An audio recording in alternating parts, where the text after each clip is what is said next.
Hello everyone, welcome back to the YouTube channel of Sampan Arts. Today we are just going to discuss a reading and the name of the reading is The Risks Agriculture Faces in Developing Countries. So without any delay everyone, let's get started with our reading explanation.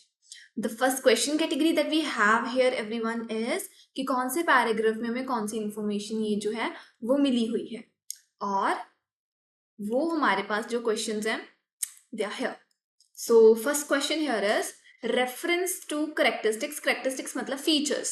So reference to characteristics that only apply to food production. So ऐसे features ऐसे characteristics जो सिर्फ food production के लिए ही possible है, ऐसे features सिर्फ उसमें होते हैं. Answer is in the A paragraph. Let's move everyone to A paragraph. अगर आप सभी A paragraph में move करोगे तो आपको फर्स्ट लाइन से आंसर क्लियर है. वहां पर लिखा है two things distinguish food production. Distinguish का मतलब होता है डिफरेंशिएट करना, अलग अलग करना. दो चीजों से फूड प्रोडक्शन अलग है, डिफरेंट है from all other productive activities. बाकी एक्टिविटीज के कंपैरेटिवली फूड प्रोडक्शन दो चीजों की वजह से ये है, अलग है. पहला, every single person need food each day and has a right to it, कि हर एक इंसान को हर रोज फूड चाहिए. दूसरा क्या है कि ये नेचर के ऊपर डिपेंड करता है. दैट मीन्स दो चीजें हो गई. So one is political and other is natural. दो चीजें जो फूड प्रोडक्शन को अलग करती हैं. हमारा ए पैराग्राफ से आंसर आ गया. Let's move to the second question everyone. जो हमारे पास सेकेंड क्वेश्चन है वो है कि रेफरेंस टू चैलेंजेस. चैलेंजेस मतलब difficulties. Reference to difficulties faced only by farmers. Farmers ही फेस करते हैं in certain parts of the world. दुनिया के कुछ हिस्सों में वो डिफिकल्टीज फेस करते हैं. Answer is given to us in B boy वाला paragraph everyone. Let's move to B paragraph. So अगर आप सभी बी पैराग्राफ में मूव करोगे वहां पर इजीली गिवन है farmers everywhere face major risk. Farmers को पूरी दुनिया में रिस्क तो है, जैसे कि एक्सट्रीम वेदर कंडीशंस हो सकती हैं, बहुत क्लाइमेट चेंज हो गया, प्राइस में बहुत सारे चेंजेस हो रहे हैं. हैव जो स्मॉल होल्डर फार्मर्स हैं डेवलपिंग कंट्रीज में वहां पर वो ज्यादा ही कुछ दिक्कत परेशानी फेस कर रहे हैं. That means certain part of the world developing countries, कुछ कुछ हिस्सों में, पूरी दुनिया तो डेवलपिंग कंट्री नहीं है ना. डेवलपिंग कंट्रीज जो अभी डेवलप हो रही हैं, जो अभी एकदम अच्छे नहीं बनी, जैसे इंडिया एंड ऑल दैट. सो ये डेवलपिंग कंट्रीज है और यहाँ पर फार्मर्स ज्यादा एडवर्स इन्वायरमेंट, एडवर्स मतलब बहुत भी बुरा इन्वायरमेंट फेस कर रहे हैं. सो फार्मर्स की बात होगी, इन्वायरमेंट की बात होगी, कंट्रीज की बात होगी. आंसर आ गया हमारा B. Let's move to the third question now. जो हमारे पास थर्ड क्वेश्चन है वो ये है कि रेफरेंस टू डिफिकल्टीज. डिफिकल्टीज मतलब मुश्किलें in bringing up cooperation between farmers. अगर फार्मर्स एक दूसरे की सहायता करें, मदद करें, कोऑपरेट करें तो मुश्किलें आएंगी. अभी कोऑपरेशन की बात ना सिर्फ एक ही पैराग्राफ में हुई थी और वो था हमारे पास H paragraph. Let's move to H paragraph students. H paragraph में अगर आप मूव करोगे ना तो एच पैराग्राफ में यहाँ पर लाइन नंबर 3 में लिखा ऑलरेडी कोऑपरेटिव और प्रोड्यूसर्स ग्रुप. सो कोऑपरेशन की बात यहाँ पर हुई. अगर आप सभी भी मूव करो ना आपको लास्ट लाइन से क्लियर हो जाएगा. Last line everyone. Yes, 1 2 3 4 5 6 last 6 line में लिखो. वहां पर लिखा है गेल्टन warned that collective action does not come as a free good. collective action मतलब कोऑपरेशन. जब हम सभी इकट्ठे होकर काम कर रहे हैं तो उससे हमेशा अच्छा काम ही नहीं होता, उससे बुरा काम भी हो जाता है. That means there is risk. यहाँ पर मिस्टेक्स, प्रॉब्लम्स पॉसिबल है. किससे? कलेक्टिव एक्शन से. कलेक्टिव एक्शन मतलब इकट्ठे काम करना. इसी पैराग्राफ की ना लास्ट लाइन में भी लिखा है वर्क टुगेदर. वर्क टुगेदर मतलब कोऑपरेट करना. सो एच पैराग्राफ से हमारा थर्ड आंसर आ गया. Let's move to the next category. Next category में हमने बताना है कि ये जो लिस्ट हमें गिवन है लोगों की, इन्होंने इनमें से कौन सा क्वेश्चन उसके साथ मैच कर रहा है. हम एक लेटर को एक बार से ज्यादा यूज कर सकते हैं क्योंकि हमें एनबी गिवन है विच इज अ नोट.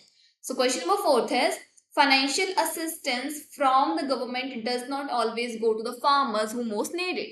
कि अगर हमें गवर्नमेंट से फाइनेंशियल असिस्टेंस मिल रही है, पैसे के तरफ से हमें हेल्प मिल रही है, पैसे वाली कोई गवर्नमेंट अगर हमें दे रहा है तो उसका मतलब ये नहीं है कि वो सीधा ही फार्मर के पास जाएगी जिसको उसकी सबसे ज्यादा जरूरत है. दैट मीन्स कि कोई और है जो उस पैसे को यूज कर रहा है. अभी ये किसने बोला? Answer is D, Rokia Kabir. Everyone, इसकी लोकेशन हमें मिल रही है इन द पैराग्राफ ई. वहां पर आप सभी को रीड करना है जी. लास्ट फोर्थ लाइन में रोकिया कबीर का नेम गिवन है. आप यहीं से रीड कर लो लास्ट थर्ड लाइन से, have not compensated for the strangle hold exercise by private traders. In fact studies हमें ये बता रही हैं 60% ऑफ बेनिफिशियरीज, बेनिफिशियरीज होते हैं जो बेनिफिट लेते हैं, ठीक है, 60% जो बंदे बेनिफिट ले रहे हैं इन सब्सिडीज का, ऐसे पैसे का, ऐसी अपॉर्चुनिटीज का, ऐसे ऑप्शंस का, आर नॉट पुअर, पुअर नहीं है, दैट मीन्स फार्मर्स को तो ये पैसा मिल ही नहीं रहा, but rich land owners and non farmer trader, जो अच्छे खासे पैसे कमा रहे हैं जमींदार, उनको ही ये सारा बेनिफिट जा रहा है, दैट मीन्स फार्मर्स जो उनको बेनिफिट नहीं जा रहा है। ये किसने बोला? रोकिया कबीर ने। सो आंसर हमारा आ गया विच इज रोकिया कबीर, और वो हमारा पर्सन नेम था D. So answer is C. Question number 5 now, farmers can benefit from collaborating as a group, कि अगर फार्मर्स इकट्ठे रल मिलकर काम करना तो उनको बेनिफिट होएगा, उनको मदद ही होएगी। ये बोला था जी सोफिया मर्फी ने, और कोलैबोरेटिव वाले पैराग्राफ में मूव करना पड़ेगा। एच पैराग्राफ में जाओ, एच पैराग्राफ में आपको मिलेगा ये लाइन नंबर 5 में मर्फी का name. According to Murphy, collective actions offer an important way for farmer to strengthen their political economic bargaining power। Sophia Murphy ने बोला हमें कि अगर वो इकट्ठे मिलजुल कर काम कर रहे हैं तो उनके वास्ते एक बहुत ही इंपॉर्टेंट तरीका है फार्मर्स के वास्ते कि वो अपने आप को और स्ट्रॉन्ग कर पाए, अपने बिजनेस रिस्क को कम कर पाए। दैट मीन्स उन्होंने हमें एडवांटेज दी है। अभी आप बोलोगे जेल्टन का नेम भी था, लेकिन ये बंदा बोल रहा था कि नहीं ये अच्छी बात नहीं है, कोलैबोरेटिव एक्शन अच्छा नहीं है। क्वेश्चन में हमें पूछा गया कि कोलैबोरेटिव एफर्ट का, एक्शंस का हमें बेनिफिट मिलेगा। बेनिफिट किसने बोला? बेनिफिट तो मर्फी ने बोला ना, उसने बोला कि हाँ ये इंपॉर्टेंट वे है, ये अच्छा हो रहा है कुछ। So Sophia Murphy is our answer for question number 5। Question number 6 now, financial assistance from government can improve standard of living of the farmer. अगर गवर्नमेंट फार्मर्स को पैसे की तरफ से हेल्प कर रहा है तो उससे उनका स्टैंडर्ड ऑफ लिविंग इंक्रीज हो जाएगा। आंसर इज सी, ये बोला था शेंगन फैन ने। ओके एवरीवन, इसका नेम हमें मिल रहा है ई पैराग्राफ में, फर्स्ट वर्ड हमें उसका नेम मिल गया, ठीक है। अभी आप सभी ने रीड करना यहीं से, held up social safety nets, उसने नेट बनाया ताकि सोसाइटी को हम सेफ रख पाए, प्लस पब्लिक वेलफेयर प्रोग्राम्स भी उसने स्टार्ट किए हैं यूथोपिया में, ब्राजील में, मेक्सिको में, as a valuable way to address poverty, ताकि वो पॉवर्टी को कम कर पाए। कहाँ पर? फार्मिंग फैमिलीज में, and reduce their vulnerability to agriculture shocks. और अगर एग्रीकल्चर में उनकी उपजाऊ, उनकी फसल नहीं होती है तो वो उनका रिस्क कम करते हैं। किससे? पब्लिक वेलफेयर प्रोग्राम से। दैट मीन्स कि वो क्या करते हैं? वो लोगों को हेल्प करते हैं। कहाँ? जब वो पुअर होते हैं, जब वो पॉवर्टी फेस कर रहे हैं। सो कौन हेल्प कर रहा है? शेंगन फैन ने बोला कि हाँ हमने पब्लिक वेलफेयर प्रोग्राम स्टार्ट किया है। दैट मीन्स कि गवर्नमेंट ने स्टार्ट किया पब्लिक वेलफेयर प्रोग्राम्स ताकि वो उनको पॉवर्टी से बाहर निकाल पाए। पॉवर्टी से बाहर निकालना मतलब उनको और अच्छा जिंदगी देनी, उनको फूड देना, उनको अच्छे से उनकी इनकम को इंक्रीज करना। सो ये सब कुछ हमें यहाँ पर मेंशन्ड है। सो हमारा आंसर आ गया क्वेश्चन नंबर 6 का, विच इज शेंगन फैन, और बोथ ही हमारी option, that is C. Let's move to question number 7 now, farmers may be held, farmers की तभी हम हेल्प कर सकते हैं if there is financial input by the same individuals who buy from them. Farmers की help तभी हो सकती है जब पैसा मिले उन्हीं लोगों से जो लोग उनको उनका सामान बाद में खरीदेंगे। आंसर इज जी, ये बोला था हमें जे सोनाली बिष्ट ने। एवरीवन, ये आपको मिलेगा आंसर।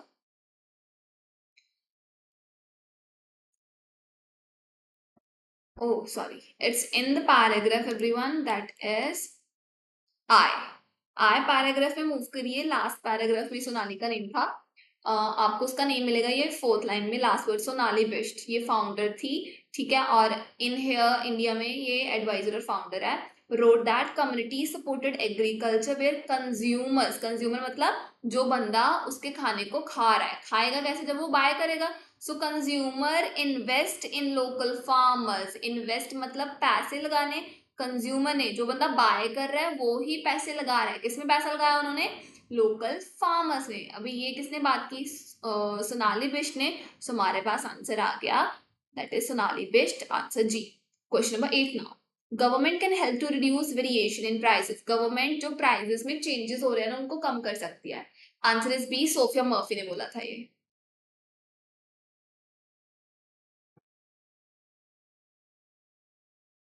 डी पैराग्राफ में मूव कीजिए, last 4th line, Sophia Murphy last third line में लिखा है suggested that procurement and holding of stocks by government can help mitigate wild swings in food prices. Food prices में जो wild swings है, wild swings are is equals to changes, जो food prices में changes है उनको हम mitigate कर सकते हैं। मिटिगेट मतलब कम कर सकते हैं। कैसे कम करेंगे? अगर गवर्नमेंट स्टॉक्स को पकड़ के रखेगा, दैट मीन्स अगर गवर्नमेंट मनी इन्वेस्ट करेगी, मनी अच्छे से यूज करेगी, तो हम प्राइस में जो चेंजेस आ रहे हैं, स्विंग्स आ रहे हैं, उनको कम कर सकते हैं। ये किसने बोला अभी? सोफिया मर्फी ने। Answer is Sophia Murphy, which is our option, that is G, I think. Okay, sorry, it's B option. Question number 9 now. Improvements to infrastructure can have a major impact on the risk for farmers. अगर हमने infrastructure improve किया, infrastructure the roads, buildings and all that, अगर हमने infrastructure को improve किया तो उसका बहुत बड़ा impact पड़ सकता है farmers के risk के ऊपर। आंसर इज A, ये कैन्यो एफ नवाजे ने बोला था।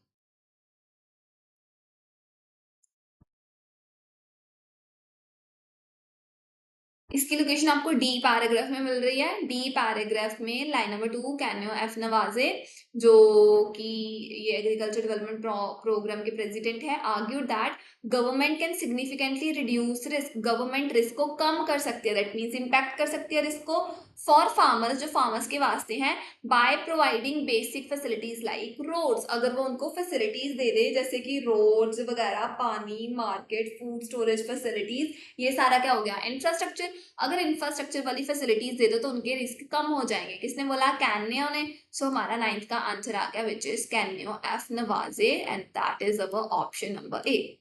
Let's move to the last category of the first passage. So we have long MCQs here. Question number 10th and 11th are, which two problems are mentioned which affect farmers with small farms in the developing countries? दो problems हमें दी गई हैं जो farmers face करते हैं, जो छोटे छोटे farms में रहते हैं डेवलपिंग कंट्रीज में। Answers are D and E. D क्या है? The effects of changing weather pattern, की जो हमारा वेदर चेंज हो रहा है उसका इम्पैक्ट पड़ता है। Answer E is having to sell their goods to intermediary buyers, की जो बीच बिचाले वाले बायर्स होते हैं उनको इनको अपना सारा का सारा जो सामान है वो बेचना पड़ता है, तो ये प्रॉब्लम जो है वो फेस करते हैं। सो इसकी लोकेशन हमें दो जगह से मिल रही है। पहली तो ये है कि हमें ये पैराग्राफ बी में मिली थी। सो बी पैराग्राफ में था, यहाँ पर हमें रिस्क थे, farmers everywhere face major risk including extreme weather, कि तो वेदर बहुत बुरा है, प्लस डेवलपिंग कंट्रीज में यहाँ पर in addition with deal with adverse environment, कि वहां पर तो एनवायरमेंट और भी बुरा हो रहा है। दैट मीन्स कि यहाँ पर क्या हुआ?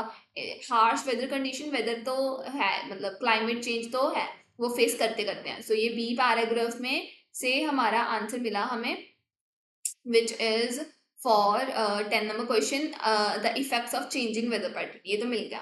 अभी ई पैराग्राफ वाला, having to sell their goods to intermediary buyers, की उनको अपने खाना जो है वो बायर्स को बीच में बेचना पड़ता है। सो आई पैराग्राफ में अगर आप मूव करो, वहां पर लिखा है ये मार्केट प्राइस वॉलेटिलिटी जो है वो और भी ज्यादा खराब की है by presence of intermediary purchasers buyers who take advantage of farmers vulnerability। जो farmers बेचारे पुअर हैं वो उनका फायदा उठाते हैं। कैसे? वो उनके प्राइजेस को डिक्टेट करते हैं, वो बोलते हैं कि नहीं हमने तो इतना पैसा नहीं देना, हम तो कम पैसे ही देंगे, जिसकी वजह से फार्मर्स बेचारे क्या करते हैं, उनके पास कोई भी और ऑप्शन नहीं बचते, उनको ही अपना जो फूड है वो देना पड़ता है। दैट मीन्स कि हमारा आंसर क्या आया, कि कौन सी प्रॉब्लम्स है? एक तो वेदर पैटर्न में चेंजेस, दूसरा इंटरमीडिएरी बायर्स को अपना खाना बेचना। Now question number 12 and 13. Which two actions are recommended for improving conditions for farmers? दो उन्होंने एक्शंस दिए हैं कि हाँ हमें फार्मर्स की कंडीशंस को इम्प्रूव करना चाहिए। Answers are C and D. एक तो सी क्या है कि हमें कोऑपरेशन उनमें ऑर्गेनाइज करनी चाहिए ताकि वो एक दूसरे की मदद कर सके, जो पार्टीज इंटरेस्टेड है उसमें, तो ये हम कंडीशन इम्प्रूव कर सकते हैं। Option D is encouraging consumers to take a financial stake in farming, की उनको क्या करना चाहिए, पैसे के मामले में थोड़ा तो रिस्क लेना चाहिए जो कंज्यूमर्स है उनको। सो कंज्यूमर्स को मनी इन्वेस्ट करनी चाहिए फार्मर्स में, फार्मिंग में। सो ये दोनों हमें सोल्यूशंस गिवन थे, और ये सेकंड जो हमारा लास्ट पेज है ना वहीं पर गिवन थे। एक तो हमें मिला आंसर ये एच पैराग्राफ में। एच पैराग्राफ में लिखा है कि अगर हमने अपॉर्चुनिटीज को अच्छा करना है, so there is written authors और कमेंटेटर्स ने बोला है कि ऑटोनॉमस रिस्क मैनेजमेंट, ऑटोनॉमस मतलब पर्सनली अगर हमने रिस्क को सही करना है, मैनेज करना है, तो हम कलेक्टिव एक्शन ले सकते हैं ना। कलेक्टिव एक्शन कोऑपरेशन और प्रोड्यूसर्स के ग्रुप में, दैट मीन्स कि हम सभी क्या कर सकते हैं, एक दूसरे की हेल्प कर सकते हैं। इवन लास्ट लाइन में भी लिखा है कि अगर जो हमें हमें ये ऑर्डर को अप्लाई करना चाहिए, जो हमें ऑलरेडी पता है, सारे के सारे business, government, scientist, civil society must work together, उनको इकट्ठे मिलकर काम करना चाहिए। सो हमें पता चल गया कि हाँ, यहाँ पर कोऑपरेशन की बात हो रही है। अभी आय पैराग्राफ में मूव करो। आय पैराग्राफ में यहाँ पर सोनाली बिष्ट ने बोला था कम्युनिटी को एग्रीकल्चर सपोर्ट करना चाहिए, जैसे कि जो कंज्यूमर्स हैं उनको लोकल फार्मर्स के बीच में मनी को इन्वेस्ट करना चाहिए, जिससे रिस्क शेयर हो जाएगा, रिस्क कम हो जाएगा। रिस्क कैसे कम हुआ, जब उन्होंने अपना पैसा जो था उसको लोकल फार्मर्स में डाला। सो हमारे 12th और 13th का आंसर इन दोनों लोकेशन से आ गया, that is C and D. Let's move to the second passage everyone. Second passage जो है हमारे पास, उसका नेम है द लॉस्ट सिटी, और जो हमारे पास फर्स्ट कैटेगरी है वो है that is matching the headings. So paragraph A इसका आंसर है G fourth, which is the aim of the trip. जो भी उन्होंने ट्रिप ली थी उसका मेन मकसद क्या था। ए पैराग्राफ में एवरीवन पहले हमें बताया गया कि यूएस एक्सप्लोरर था जिसका नाम था हिराम बिंघम, वो साउथ अमेरिका में आया, उसने बहुत बड़ी अपनी जिंदगी की वहां पर अचीवमेंट की है। एक बहुत पुरानी जगह थी जो इनका एम्पायर की, उन्होंने उसको देखा था।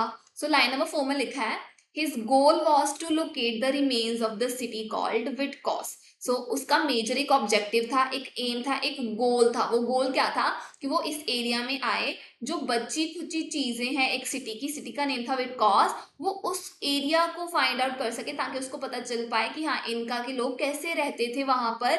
और दैट मीन्स कि उसका मेजर ऑब्जेक्टिव उस जगह पर आने का यही था कि हाँ वो वहां पर आए और इस सिटी को सर्च करे। सो हमारा आंसर क्या आ गया, the aim of the trip, क्यों आई वहां पर इस काम के लिए था।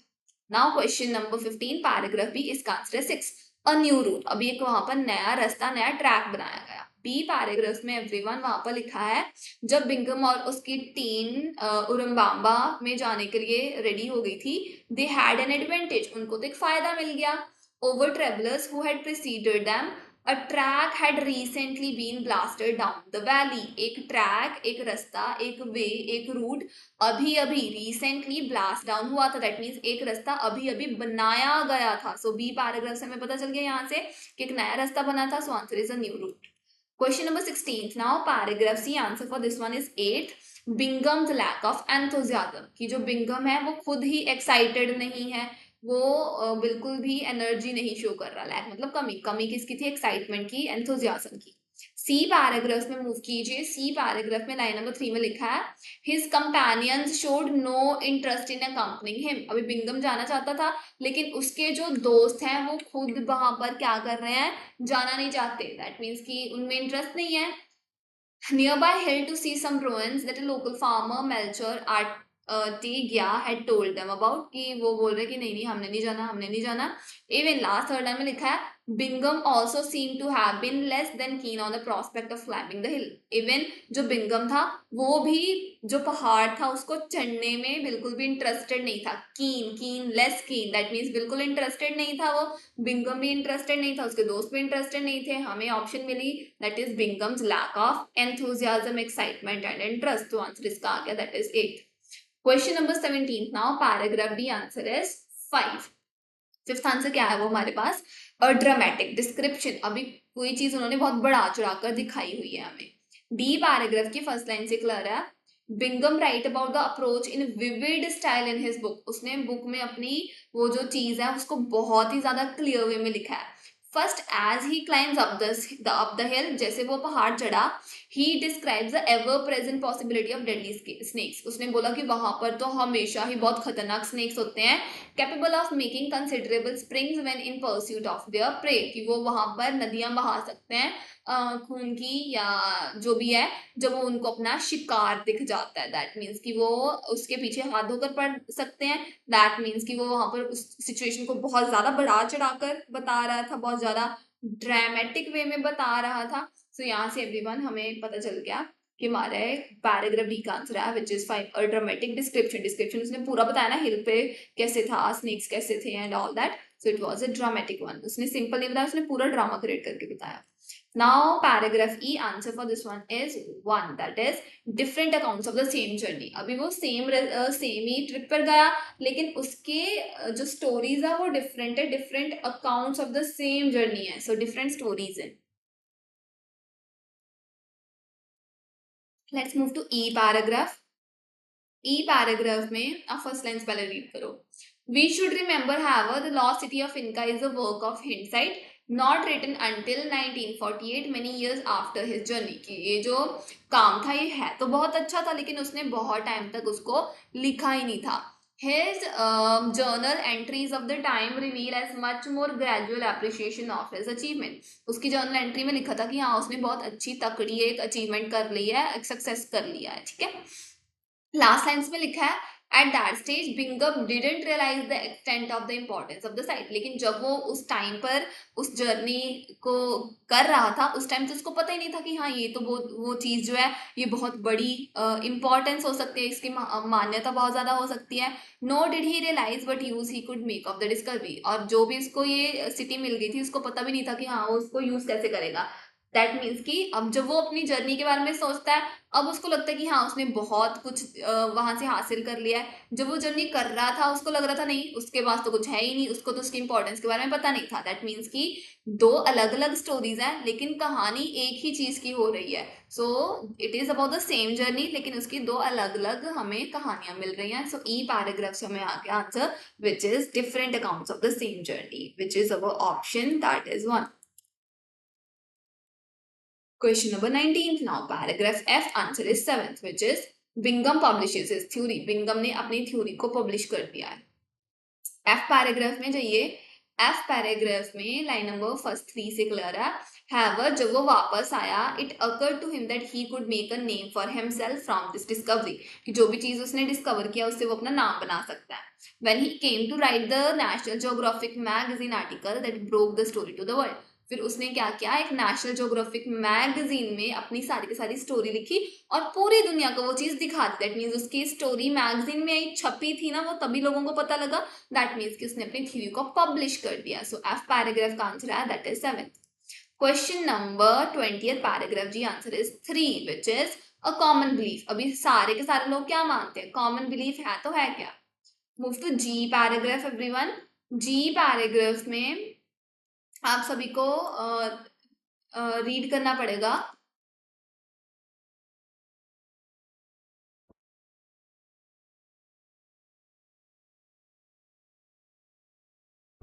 ओके, सो फर्स्ट लाइन से रीड कीजिए आप सभी. One question that has perplexed visitors, historians and archaeologists alike ever since Bingham is why the site seemed to have been abandoned before the Spanish conquest. सारे के सारे लोग जो थे वो एकदम confused हैं, perplexed हैं कि हाँ ये जो सारी की सारी जगह है ये लोगों ने छोड़ क्यों दी. There are no references to it by any of the Spanish chroniclers. So जो भी Spanish writers थे उन्होंने भी इसके बारे में कुछ नहीं बताया. If they had known of its existence so close to Cusco, they would have certainly come in search of gold. An idea which has gained wide acceptance. अगर वो बोले अगर उनको पता होता कि कस्को के साथ है तो वो गोल्ड की सर्च में यहाँ पर पक्का आते. इस आइडिया को पूरी दुनिया में एक्सेप्ट किया जाता है. This idea which has gained wide acceptance. पूरी दुनिया इसको एक्सेप्ट कर रही है इस आइडिया को. That means a common belief. पूरी दुनिया में कुछ हो रहा है तो कॉमन हो गया, वाइड मतलब कॉमन हो गया, आइडिया मतलब बिलीफ. सो जी पैराग्राफ का हमारा आंसर आया that is a common belief, option number everyone which is 3. Let's move to the next category now. जो हमारे पास नेक्स्ट कैटेगरी है वो है true false not given. Question number 21 क्या है, Bingham went to South America in search of Inca city. कि Bingham South America गया इनका सिटी को फाइंड करने के वास्ते. फर्स्ट पैराग्राफ में हमने पढ़ा था उसका गोल ही ये था. अभी फर्स्ट पैराग्राफ में मूव कीजिए, वहां पर साउथ अमेरिका लिखा. साउथ अमेरिका में उसने ये ट्रैक में गया वो एक सिटी को फाइंड करने. His goal was to locate remains of the city called Vitcos. वो वहां पर इनका सिविलाइजेशन ढूंढने ही गया था, वो वहां पर सिटी ढूंढने ही गया था. उसका एम तो यही था. दैट मीन्स अगर उसने ट्रैवल किया तो ट्रैवल किया उसने इनका जो थी सिटी को फाइंड करने के वास्ते. So answer for 21 number question is true. Question number 22 now. Bingham chose a particular route down the Urubamba valley. जो बिंगम था उसने एक स्पेशल रूट चूज किया था उरम्बाम्बा वैली के तरफ, because it was most common route use by travellers, क्योंकि ज्यादातर ट्रेवलर्स वो ही रूट को यूज करते थे। Answer is false. क्यों? क्योंकि वो रूट ही नया बनाया गया था, तो वो सारे के सारे ट्रेवलर्स वहां से कैसे जा सकते थे। Move to B paragraph everyone. B paragraph में लिखा है उरम्बाम्बा जो वैली थी उसकी तरफ उस वो और उसकी टीम जाने लग पड़ी। उनको एक एडवांटेज मिल गई बाकी ट्रैवलर्स से। who had preceded them, a track had recently been blasted down the valley। वहां पर एक नया नया ट्रैक बनाया गया था। Almost all previous travelers had left the river at Ollantaytambo and taken a high pass. ज्यादातर जो विजिटर्स थे वो जो बिग वाला रास्ता था, जो ऊपर वाला रास्ता था, उसकी तरफ से जाते थे। लेकिन जो बिंगम और उसकी टीम थी वो कहाँ से गई? वो गई थी ये जो नया नया ट्रैक बना उसकी तरफ से। दैट मीन्स कि कॉमनली विजिटर्स वहां से नहीं जाते थे जो ये नया नया रोड बना था। सो आंसर वहां से कॉन्ट्रैक्ट करके फॉल्स चला गया। Question number 23 now. Bingham understood the significance of Machu Picchu as soon as he saw it. जब ही बिंगम ने मच्चू पिच्चू को देखा उसको तभी पता चल गया कि हाँ ये चीज तो बहुत इंपॉर्टेंट है। Answer is falls. Okay, so Machu Picchu की बात जो थी वो फर्स्ट टाइम हुई थी डी पैराग्राफ में। डी पैराग्राफ में उसने लिखा कि मच्चू पिच्चू काफी अनबिलीवेबल ड्रीम जैसा लग रहा था उसको, ठीक है। फिर ई पैराग्राफ में लास्ट लाइन में लिखा at that stage he Bingham didn't realise the extent और द इम्पोर्टेंस ऑफ साइट। कि जब बिंगम उस टाइम पर उस साइट पे था तब उसको उसकी इम्पोर्टेंस के बारे में नहीं पता था। उसको नहीं पता था कि वो चीज जो मच्चू पिच्चू है वो इतनी ज्यादा इंपॉर्टेंट है। क्वेश्चन में लिखा नहीं उसको तो उसकी सिग्निफिकेंस इंपॉर्टेंस के बारे में जब उसने उसको देखा तभी पता चल गया। नहीं, उसको नहीं पता चला था ना। So answer is false. उसको काफी सालों के बाद पता चला कि हाँ वो तो काफी इंपॉर्टेंट है। Now question number 24। Bingham return to Machu Picchu in order to find evidence to support his theory. Bingham दोबारा मच्चू पिच्चू आया ताकि वो अपनी थ्योरी के वास्ते एविडेंस फाइंड कर सके। Answer is not given. आपको रिटर्न की बात मिलेगी बट वो रिटर्न ये नहीं है। एफ पैराग्राफ की लाइन में लिखा है soon after returning it occurred to him that he could make a name. Soon after returning मतलब उस ट्रिप से जब वो वापस आया, दोबारा वो मच्चू पिच्चू नहीं गया है। जब वो उस ट्रिप से वापस आया तब उसको लगा कि हाँ वो तो अपना नाम बना सकता है। दैट मीन्स मच्चू पिच्चू में वापस जाने की बात ही नहीं हुई। Answer is not given. Now question number 25 and 26 are one word plans. Question number 25 is the track that took Bingham down the Urambamba Valley had been created for the transportation of dash। जो रास्ता बनाया गया था Bingham जिस रास्ते को Bingham ने choose किया था उरम्बाम्बा वैली की तरफ, वो इसलिए बनाया गया था ताकि हम किसी चीज को आकर ले जा सके, दैट इज ट्रांसपोर्ट कर सके। सो ट्रांसपोर्ट हम किस चीज को कर सके? आंसर इज रबर को ट्रांसपोर्ट कर सके। अभी ये आंसर आपको बी पैराग्राफ में मिलेगा। बी पैराग्राफ में वहां पर लिखा है वो जो हमने रास्ता बनाया था ट्रैक रिसेंटली ब्लास्ट डाउन किया था the valley canyon to enable rubber to be broad, ताकि हम लेकर आ पाए। क्या लेकर आ पाए? रबर। किसके ऊपर? म्यूल्स के ऊपर। और म्यूल्स आर छोटे छोटे हॉर्सेस। जो छोटे छोटे हॉर्सेस होते हैं, गधे टाइप होते हैं, उनको हम बोलते हैं म्यूल्स। म्यूल्स के ऊपर उन्होंने जंगल से रबर लेकर आना। दैट मीन्स ट्रांसपोर्टेशन किस चीज का हो रहा था? रबर का हो रहा था। Question number 26 now. Bingham found out about the ruins of Machu Picchu from a dash in the Urubamba Valley। Bingham को पता चला कि हाँ मच्चू पिच्चू की बची हुई है, उसका खंडर वगैरह है। किससे पता चला उसको? एक फार्मर से जो उरम्बाम्बा वैली का था। सी पैराग्राफ में मूव कीजिए सारे बच्चे। सी पैराग्राफ में जब वो अपने दोस्तों को बोल रहा था कि चलो चलो अब हम हिल में जाएं, उन्होंने इंटरेस्ट नहीं शो किया, ठीक है। हिल जहां पर उसको रुइंस मिलने थे, that a local farmer Melchor Arteaga had told them. उसको किसने बताया था वो चीज के बारे में? हमें पर्सन का नेम गिवन है लेकिन वो क्या था? एक लोकल फार्मर था। लोकल मतलब उरम्बम्बा वैली का ही था। वन वर्ड की लिमिट है, नहीं तो हमने उसका नेम लिख देना था और वहां पर वर्ड ए भी लगा, आर्टिकल ए लगा है। सो वन वर्ड की लिमिट है। आंसर क्या आया? आंसर इज ओनली फार्मर, कि उसको फार्मर ने बताया था। Let's move to the last passage everyone. Last passage is about benefits of being bilingual, कि अगर हमने दो लैंग्वेजेस बोलनी आती है तो उसका क्या क्या बेनिफिट है। फर्स्ट कैटेगरी जो हमारे पास है दैट इज टेबल कंप्लीशन। हमने यहाँ पर बताने की टेस्ट क्या हो रहे थे और उसकी फाइंडिंग्स क्या निकली। क्वेश्चन नंबर 27 इज अगर हम ऑब्जर्व करें observing the dash of Russian English bilingual people. जो रशियन और इंग्लिश दोनों बोलते थे वो वाले लोगों की हमने किसी चीज को ऑब्जर्व करना है। Answer is eye movements. Eye movements को ऑब्जर्व करना है हमने। इसकी लोकेशन हमें मिली बी पैराग्राफ में। बी पैराग्राफ में हमें first time Russian English bilingual people मिलने थे, यहाँ पर मिले हमें रशियन इंग्लिश बाइलिंगुअल पीपल। अगर हम थोड़ा उससे ऊपर रीड करें, फॉर बाइलिंगुअल पीपल की यहाँ पर बात हो रही है बी पैराग्राफ में। सो यहाँ पर लिखा है some of the most compelling evidence for this phenomena called language activation comes from studying. Studying is equals to observing. Observing में भी ing, studying में भी ing. Studying eye movements. Eye movements हमने किसकी देखी? Russian English bilingual people की. So answer is eye movements. Let's move to next question. Next question is 28. Bilingual people जो दोनों languages को same time में use करते हैं, people engage both languages simultaneously, a mechanism known as, उसको हम कोई process है, उसका name है कुछ, उस mechanism का, उस process का हमने name बताना है. Answer is language co-activation.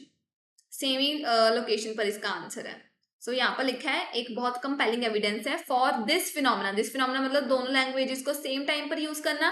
Phenomena मतलब मेथड, मेथड मतलब मैकेनिज्म, मैकेनिज्म जिसका नेम था लैंग्वेज को एक्टिवेशन. एक्टिवेशन मतलब यूज करना, को मतलब उसी टाइम यूज करना, लैंग्वेज मतलब उस दोनों लैंग्वेजेस को सेम टाइम पे यूज करना. सो आंसर हमारा आ गया which is language coactivation, क्योंकि उन्होंने हमें प्रॉपर नेम पूछा था.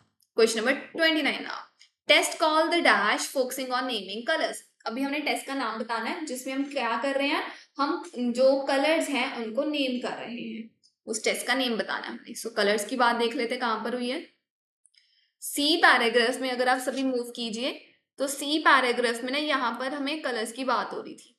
So name the colour, word, font, ऐसी बात हो रही थी. वहां पर उसके ऊपर लिखना है, आपने रीड करना है. इन द क्लास 6 स्ट्रूप टास्क, एक टास्क था जिसका नेम था स्ट्रूप टास्क. पीपल वर्ड देखते हैं और फिर उनको नेम करने की, हाँ उसका कलर क्या है. दैट मीन्स हम कलर्स बता रहे हैं हर एक वर्ड का. कौन से टास्क में? स्ट्रूप टास्क में. और स्ट्रूप एस भी कैपिटल है, टी भी कैपिटल है. दैट मीन्स टेस्ट का नेम क्या है? Test name is Stroop task, क्योंकि वहां पर हम कलर्स के नेम बता रहे हैं. Question number 30 now. Bilingual people जो है वो ज्यादा एबल है, वो ज्यादा कर सकते हैं. क्या कर सकते हैं? टास्क को हैंडल कर सकते हैं involving a skill called dash, जिसमें एक स्किल की जरूरत होती है. उस स्किल का नाम बताना है. Answer is conflict management. उसी लोकेशन पर वापस जाओ. सी पैराग्राफ में एवरीवन आपने रीड करना है जी लाइन नंबर 4 से. As a result the constant juggling of two languages. जब हम दोनों लैंग्वेजेस को साथ साथ में यूज करते हैं, एक इंसान को बहुत कंट्रोल करके यूज करना होता है लैंग्वेज को. For this reason bilingual people offer perform better on task. So अच्छे वो काम करते हैं दैट रिक्वायर, जिसमें कोई स्किल चाहिए होती है. स्किल क्या चाहिए होती है? That is conflict management. That means वो उस टास्क में अच्छा परफॉर्म करते हैं. क्यों? क्योंकि उनको कन्फ्लिक्ट मैनेजमेंट आती है. कन्फ्लिक्ट मैनेजमेंट दैट मीन्स एक स्किल होगी, इसलिए उनको आती है. सो 30 का आंसर आ गया conflict management.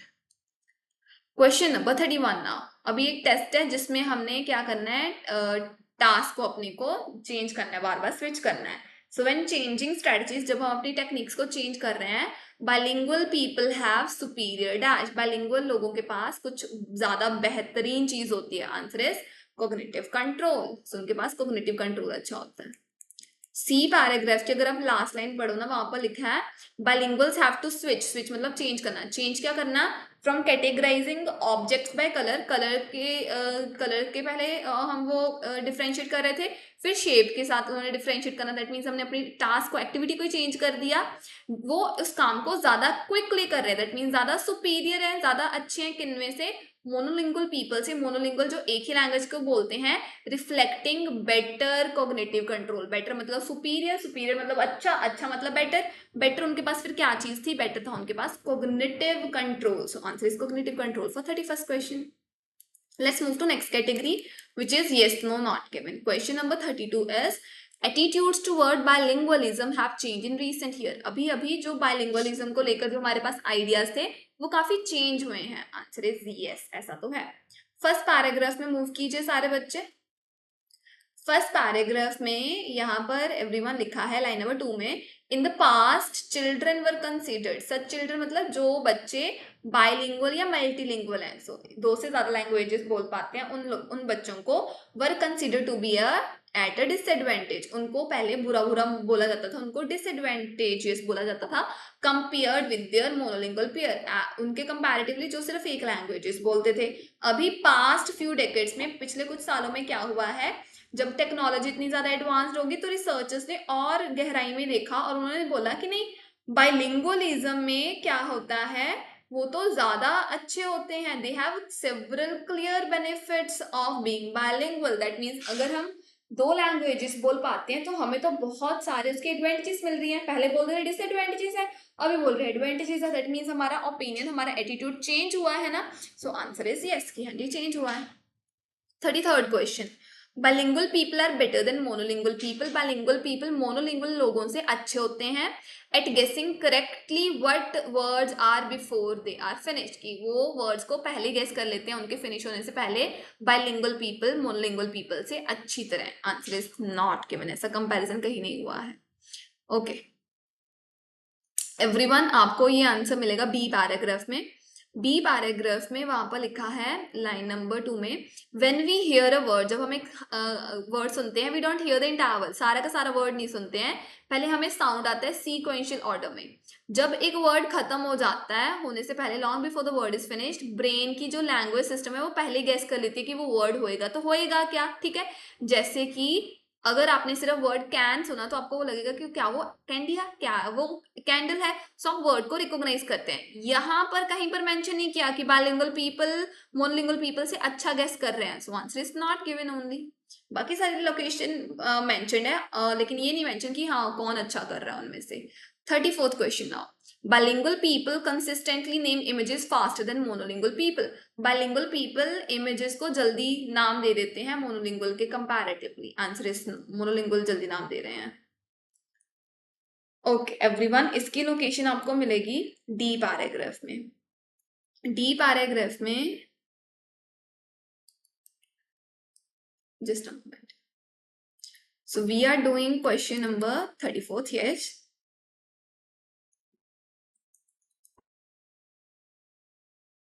Okay C paragraph में आपने रीड करना है लाइन नंबर 2 से, there is written knowing more than one language can cause speakers to name pictures more slowly. अगर हमें एक लैंग्वेज से ज्यादा लैंग्वेज आती है तो हम पिक्चर्स को नेम करेंगे, लेकिन नेम कैसे करेंगे, स्लोली करेंगे। दैट मीन्स अगर हम बायलिंगुअल या मल्टीलिंगुअल हैं तो हम स्लो नेम करेंगे पिक्चर्स को। क्वेश्चन में हमारे क्या लिखा है, बायलिंगुअल पीपल फास्ट नेम कर रहे हैं, फास्ट कहाँ कर रहे थे, वो स्लो कर रहे थे। So answer is no directly. Question number 35 now, bilingual people's brain process single sounds more efficiently than monolingual people in all situation. bilingual people जो है उनका जो सिंगल साउंड है, जो ब्रेन है वो जो ब्रेन है उनका ऑलरेडी मतलब एक साउंड को अच्छे से प्रोसेस करता है as compare to monolingual people जिनका सारी सिचुएशंस में ऐसा काम करता है। आंसर इज नो, ऐसा नहीं है। सेकेंड पेज पर मूव कीजिए सारे बच्चे, पैराग्राफ डी में मूव करना है आपने। लाइन नंबर 2 में लिखा है, when monolingual and bilingual adolescents listen to simple speech sounds, वो जब वो सिंपल साउंड को सुनते हैं बिना किसी इंटरप्शन के, बिना किसी इंटरवेंशन के, बैकग्राउंड नॉइस के, उनके सिमिलर ब्रेन रिस्पॉन्स आता है। लेकिन जब उन वही सेम साउंड उनको सुनाया जाता है लेकिन वहां पर बैकग्राउंड नॉइस होती है, बाइलिंगुअल लिसनर्स जो है वो बहुत ज्यादा, उनका न्यूट्रल रिस्पॉन्स ज्यादा हो जाता है। दैट मीन्स कि उनके पास क्या है, reflecting better encoding of sound fundamental frequency. That means वो ज्यादा बेटर परफॉर्म करते हैं जब वो पीछे उनके बैकग्राउंड साउंड होता है। सो बाइलिंगुअल पीपल तब ज्यादा अच्छे तरीके से सुन पाते हैं। और हमारे क्वेश्चन में क्या लिखा है, क्वेश्चन में लिखा है कि ब्रेन जो है वो सिंगल साउंड बेटर प्रोसेस कर पाता है। नहीं, जब वो मल्टीपल साउंड्स आते हैं उनके पास वो तब बेटर उसको प्रोसेस कर पाता है। So answer is no. Question number 36, fewer bilingual people than monolingual people suffer from brain disease in old age. बहुत ही कम bilingual people होते हैं monolingual people के comparatively जो old age में brain disease से suffer करते हैं। Answer is not given. यहाँ पर brain disease की भी बात हुई है एवरीवन। एफ पैराग्राफ में लाइन नंबर 3 में लिखा है, ओल्डर बाइलिंगुअल्स के पास मेमोरी होती है, अच्छी मेमोरी होती है मोनोलिंगुअल पीपल के comparatively, which can lead to real world health benefit, जिससे उनको हेल्थ बेनिफिट्स तो मिलते हैं। एक स्टडी हुई थी 200 पेशेंट्स की अल्जाइमर डिजीज से, जो कि एक ब्रेन डिजीज है। उसने यो किया है कि जो बाइलिंगुअल पीपल हैं उनको 5 साल के बाद बीमारी होती है, मोनोलिंगुअल लोगों को 5 साल पहले बीमारी हो जाती है। दैट मीन्स टाइम गिवन है ना कि एक बंदे को 5 साल के बाद बीमारी हुई, दूसरे बंदे को 5 साल से पहले बीमारी होगी। क्वेश्चन हमारा कि नहीं मोनोलिंगुअल पीपल को ज्यादा बीमारी होती है, बायलिंगुअल को तो होती ही नहीं है। उन्होंने ये बोला है कि बायलिंगुअल को भी होएगी, लेकिन 5 साल बाद होएगी। दैट मीन्स कंपैरिजन हुआ ही नहीं कि बायलिंगुअल लोगों को होती है या नहीं होती है। सो होना ना होना कि बहुत कम बायलिंगुअल पीपल को ये बीमारी होती है, मोनोलिंगुअल को ज्यादा होती है, ऐसा उनके बीच में कंपैरिजन हुआ ही नहीं। So answer is not given. Let's move to the last category. Last category हमने बताना है कि कौन से पैराग्राफ में कौन सी इन्फॉर्मेशन है। Question number 37 is an example of how bilingual and monolingual people's brain respond differently towards certain type of non-verbal auditory input। कि जब bilingual और monolingual लोगों को एक अलग तरीके की इनपुट दी जाती है, इंफॉर्मेशन दी जाती है, तो उनका रिस्पॉन्स अलग अलग कैसे होता है। नॉन वर्बल मतलब जो चीज हमने बोलकर नहीं सुनाई है, ऑडिटरी मतलब सुनाई है। So answer is in the D paragraph, क्योंकि सुनने की बात डी पैराग्राफ में हुई थी, वो सुन रहे थे वहां पर।